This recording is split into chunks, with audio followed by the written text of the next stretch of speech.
What's up, everybody? This is RadTechShoe, and I'm bringing you episode 26 of my Dante's Inferno LP, so let's come over here and chat with Virgil for a bit.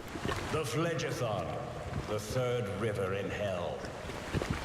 Wow, simply amazing, Virgil. That was John Madden quality right there. Alright, let's slide all the way down the bone column and begin our boss battle.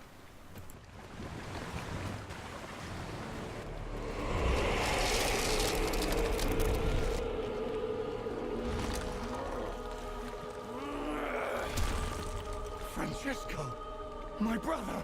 You did this to me! Wait, listen! You don't deserve to be my sister's slave, let alone her lord. Now pay for what you have done! Francesco, no!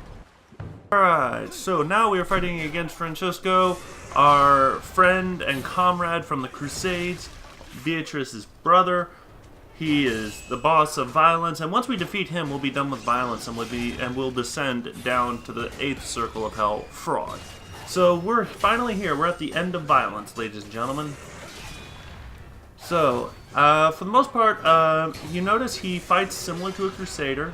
He has a shield, and he'll use it effectively. It takes a long time, but as you can see right there, the shield can be damaged, and then it can be destroyed.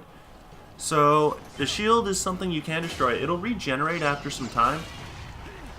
But for the most part, just watch out for his attacks. The heavy attacks are actually pretty good at damaging the shield, especially jumping above his sword swipes and then coming down and staggering him a little bit.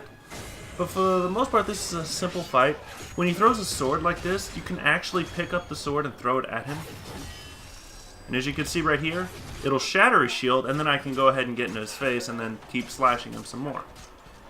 Without his shield, he'll pick you up and bite you if you get too close and stay too close. So right here, he brings back his shield. And now he calls forth Crusaders to help fight with him.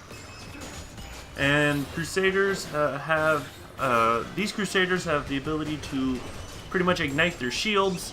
And when their shields are on fire, they can't be launched into the air. So just attack them with the cross to put out the fire on their shields. And as you can see right here, I'm trying to launch these guys, but because their shields are on fire, they can't be launched. They still take the damage, but they don't launch. You know, so that is unfortunate. But as you get, my health gets real low. I don't die. I come close to dying, but I don't die in this fight. And I show you a dirty little trick that I do in order to pull it off. So right here, it's all about surviving at this point, dodging all of his attacks. If you block his sword when he throws it, or if you for some reason it doesn't get stuck in the ground, which is rather disappointing. So right here, I'm an inch from death. I take one hit, I'm dead. And right here, I got the wild idea. I'm like, wait, what happens if I buy an upgrade? So I buy some health, and it maxes out my health bar. And I'm just like, oh, sweet. That's useful to have. That's useful to know. So right there, it's almost like cheating, but it's not. I'm just picking the most opportune spot to increase my health bar. So it's technically within the parameters of the game, and it's just strategy at this point. Maybe a little dirty, but it is the strategy. So, we're gonna finish. He's not too bad once his shield is gone. When his shield is gone, he actually is pretty easy to beat, pretty easy to damage. So as you can see right here, you just got to keep up the pressure, and right here is the first damage he inflicts on me after I filled up my health. So that would have killed me. But instead, I have more than enough health to win, so let's kill him.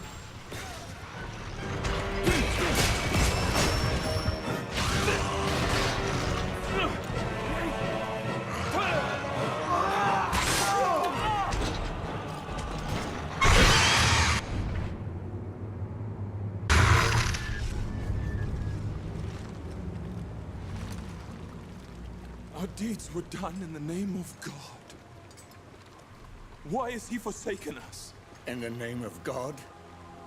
Murder is only in the name of the murderer. Redeem yourself, brother. Use my soul wisely. Beatrice, Sister.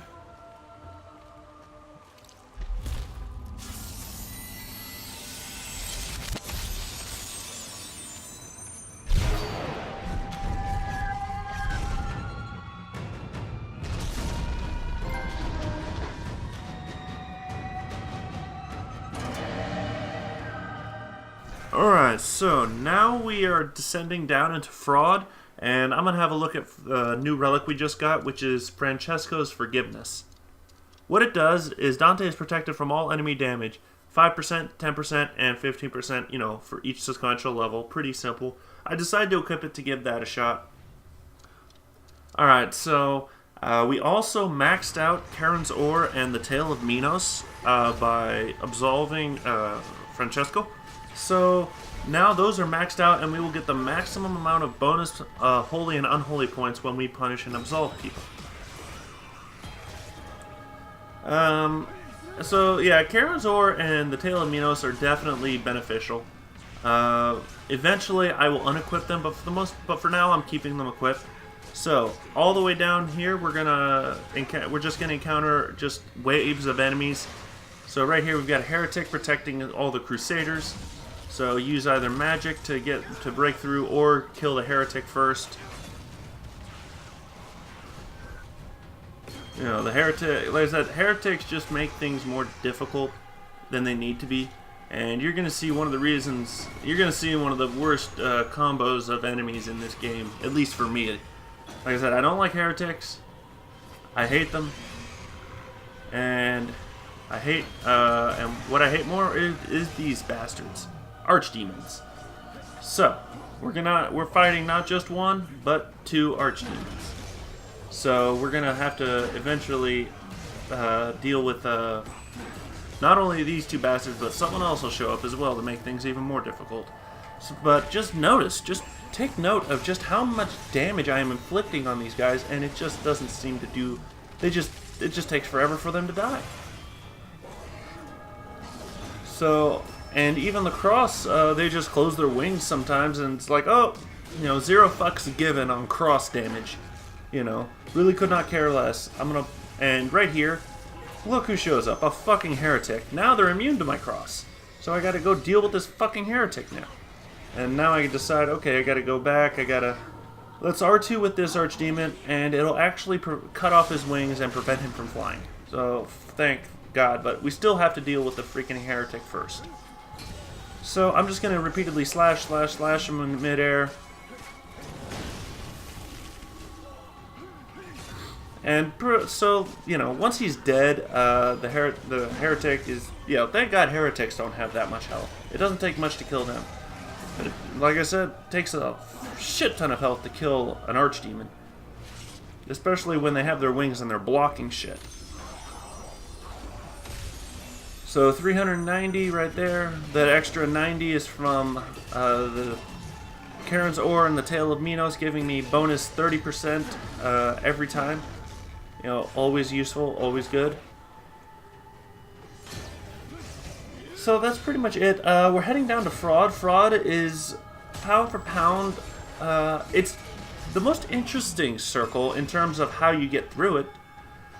And if you like the challenge, it's not too bad, but we'll get to a point in the circle in Fraud where I'll show you just why this circle can be very, very, very irritating to deal with.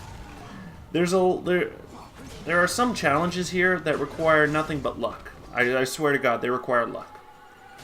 But once we defeat this archdemon, our elevator ride will be over, and we will have finally arrived in the 8th circle of hell, Fraud. So here we are. Garyon brings us all the way down. We're going to get some health, get some mana, and then we're going to save our game. And then I'm going to end the video right here. So pretty much that's it for this video.